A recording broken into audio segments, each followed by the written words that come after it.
ഈശോയുടെ തിരുരക്തത്തിന് ആരാധനയും മഹത്വവും ഉണ്ടായിരുന്നു. തിരുരക്തം വാഴ്ത്തപ്പെടട്ടെ. ജൂലൈ 21 തിരുരക്ത തിരുനാൾ, നവനാൾ, 4-ാം ദിനം.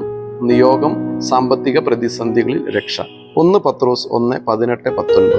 വ്യർത്ഥമായ ജീവിത രീതിയിൽ നിന്ന് നിങ്ങൾ വീണ്ടെടുക്കപ്പെട്ടത് നശ്വരമായ വെള്ളിയോ സ്വർണമോ കൊണ്ടല്ല, കറയോ കളങ്കമോ ഇല്ലാത്ത കുഞ്ഞാടിൻ്റേതുപോലുള്ള ക്രിസ്തുവിൻ്റെ അമൂല്യ രക്തം കൊണ്ടത്രേ. ഇന്ന് 1 പവൻ സ്വർണത്തിൻ്റെ വില ഏതാണ്ട് 1 ലക്ഷത്തിനടുത്തെത്തിയിരിക്കുന്നു. നശ്വരമായ സ്വർണവും വെള്ളിയുമാണ് ഏറ്റവും മൂല്യമുള്ളതെന്ന് കരുതുന്നവരും, ജീവിതത്തിൻ്റെ കരുതൽ സമ്പത്താണ് സ്വർണമെന്ന് കരുതുന്നവരും കുറവല്ല. ഇവിടെ വിശുദ്ധ പത്രോസ്ലീഹായുടെ വാക്കുകൾ വളരെ പ്രസക്തമാണ്.